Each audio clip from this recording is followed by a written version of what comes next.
Hello and welcome back to the Hot Pot. Happy Asian American, Native Hawaiian, and Pacific Islander Heritage Month.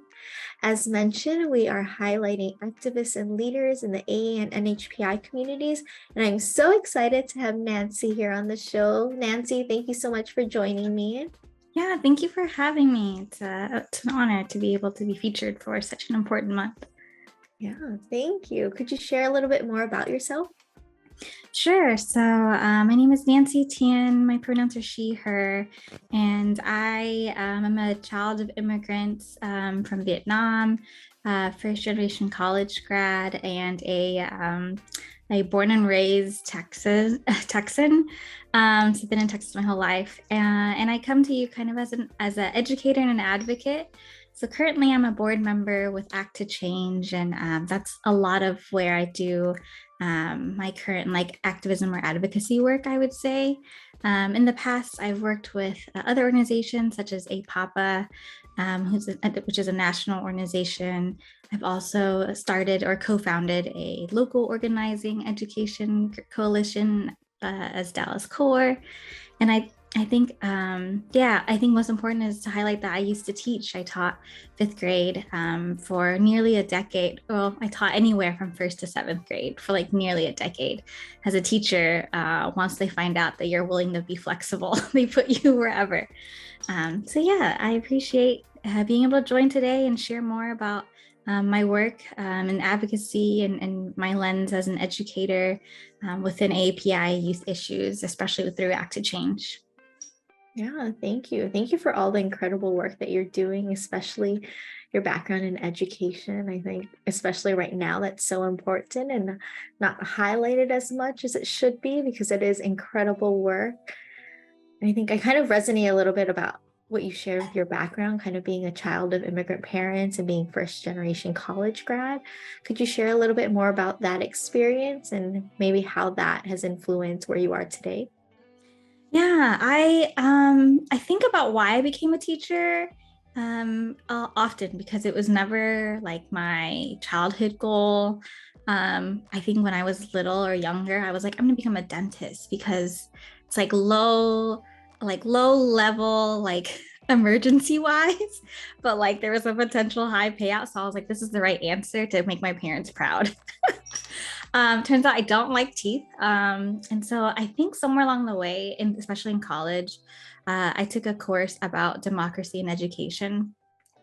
And I realized that looking back on my own education and how much I had to navigate by myself or had to navigate as a translator for my parents, and like how much the school system wasn't set up for my parents to access as my family or my guardians. How the school system wasn't set up for my sister, who is a first generation immigrant, to be successful, and even my cousins who are now in college. One of them is graduating soon, which I can't believe. So just reflecting on all these things about how the education system isn't set up for a lot of folks in our country. Essentially, if you are a student of color, a student of color, a person of color, or if you identify with a marginalized identity, schools are not set up to be the best, safe, inclusive spaces. And so, thinking through how my parents had to really overcome barriers just to get me through school, especially when it came to like college finances and navigating all those different barriers.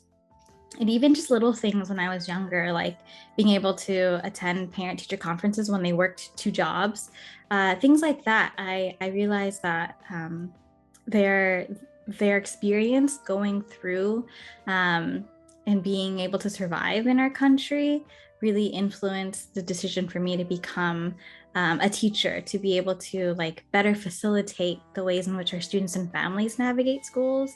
And then now as an advocate, to bring my experiences as both a student and a teacher, and now like ask our elected leaders and policymakers and systems leaders to make schools better places for our kids, and just make our society overall better for everybody. Yeah, I love that. I think you don't really think about it, and maybe this is just me personally, I never really thought about kind of the impact my childhood or upbringing would have on my career. But when Mhm. you're finally there and you're like, okay, that wasn't right, that wasn't okay. And then you kind of realize how that all of that has influenced where you are today. So thank you so much for just being open and sharing kind of your experience and where you are now. And I know that you've been in education for 10 years, you mentioned over 10 years. Mhm. I know you shared a little bit kind of what that experience was like and what you're currently doing. Could you share just a little bit more about kind of how you've navigated those past 10 years and, what are you doing now? Yeah, I think what you said, it hits me on the head. Like it's something I still do, just like sitting there on a day-to-day basis, reflecting on things that happened to me in my childhood, or even as a teacher. Like there's still moments I think back on and I'm like, oh wow, that was really messed up. And it doesn't happen to like non-Asian people. And so if I can like be succinct here, so currently I'm an education consultant, and I work with WestEd, so we're a national consulting organization. We provide assistance and we work with districts and state level education agencies, and we also do some quite a bit of research in the education world. But where my work and my work professionally and my work with active change overlap is that it's very much connecting our community with education leaders. And so I think the projects that are most meaningful to me are when we're able to amplify youth and families, so that they can share their voice. I think looking back as a teacher, there were so many times when I myself, like reporting to like my principal or administration or leaders, was like actively encouraged not to bring in family voices. Like I was actively encouraged to leave out information if I was sharing it publicly. And this was both as like a teacher role and then even later as a campus level leader. And I look back at that and I wish I spoke up more. And so I realize now that that's like my role here, now that I have like reflected on those things that have happened to me, that it's important that if we are not the ones ensuring that those most affected are at the forefront of those discussions, then nothing's going to change. I mean, I think I shared with you or with you earlier when we first met, like, I don't know if things are really better than they were when I was a kid. And so I want to be able to contribute to that and especially learn from the things that I went through as an Asian American kid, as one of the very few Asian American teachers in my schools, being microaggressed and like being like put down and my voice just totally ignored or invisibilized. Like I want to make sure that that doesn't happen, as much as I can in the roles that I have.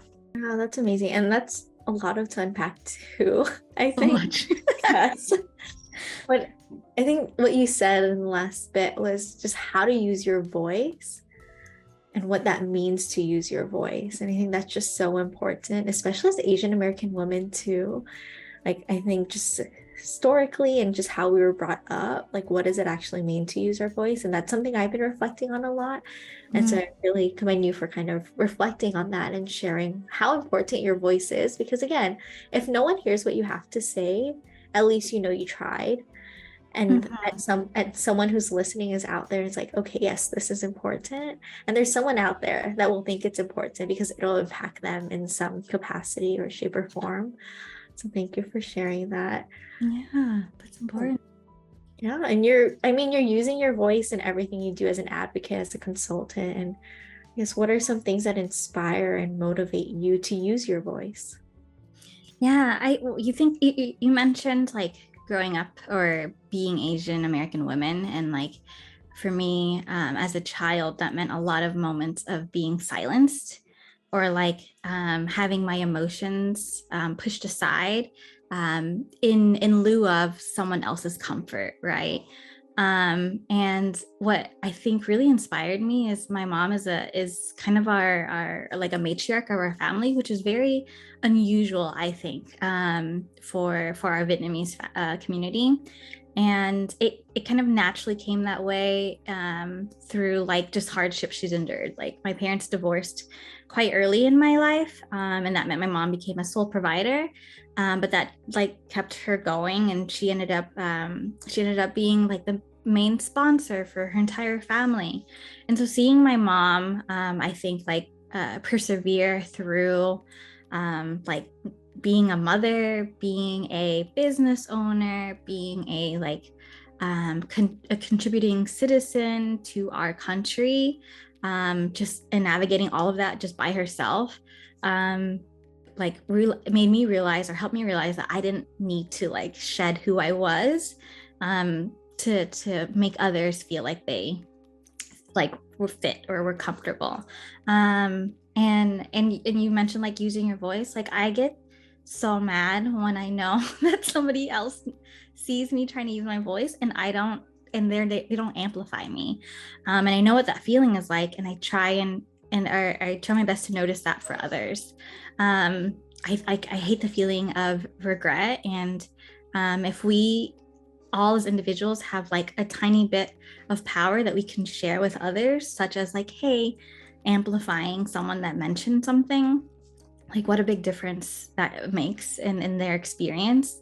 And so that I think like having my mother and seeing also the Asian American leaders currently and past who came before us who use their voice and like were very adamant. And I wear my shirt today, and it's all like Asian American leaders in our history.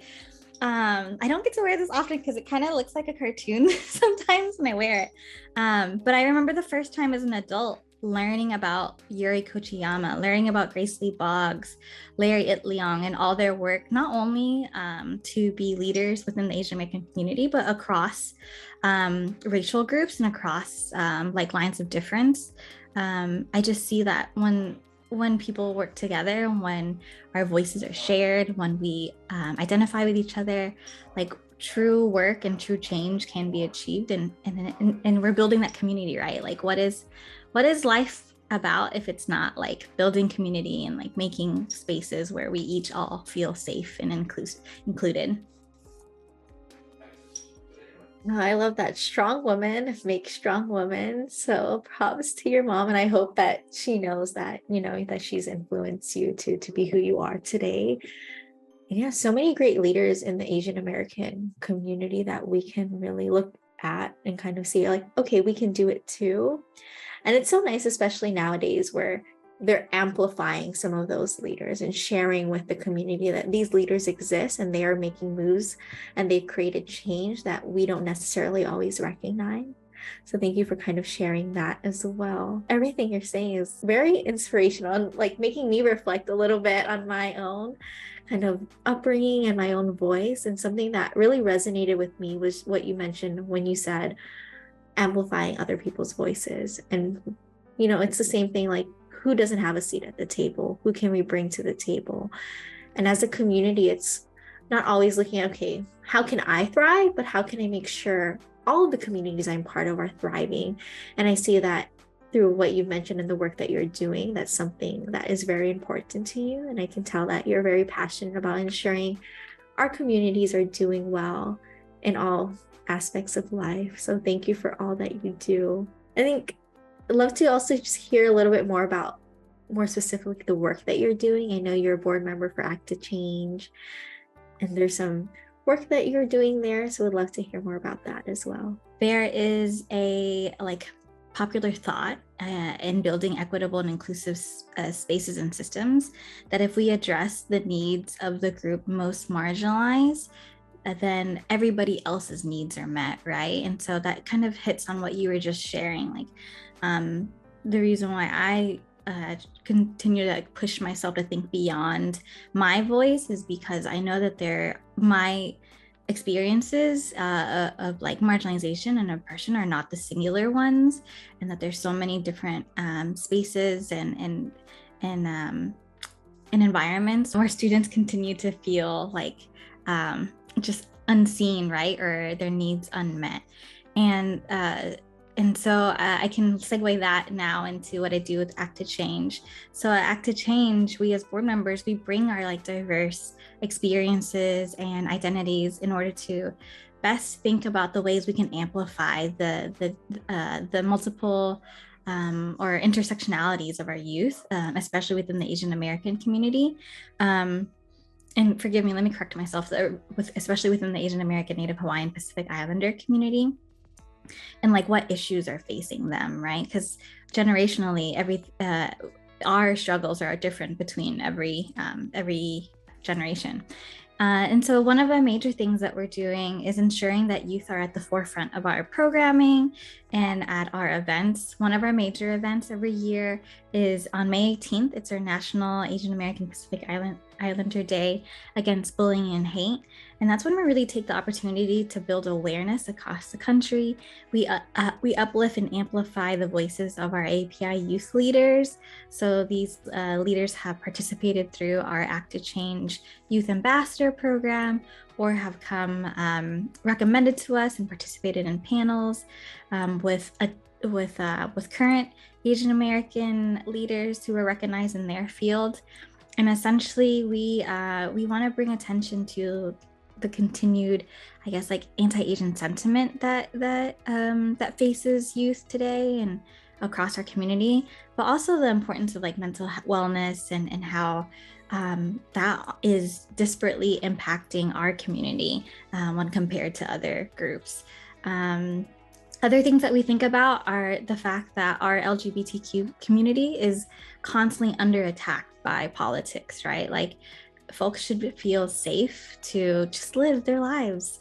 So something that we're constantly thinking about is how to amplify those stories and those experiences within our community, because it can be very stigmatized. I know growing up, like that was something that I had to really learn more about beyond my own family, because the stories I heard, or like the ways in which my parents were trying to socialize me, was a bit ignorant.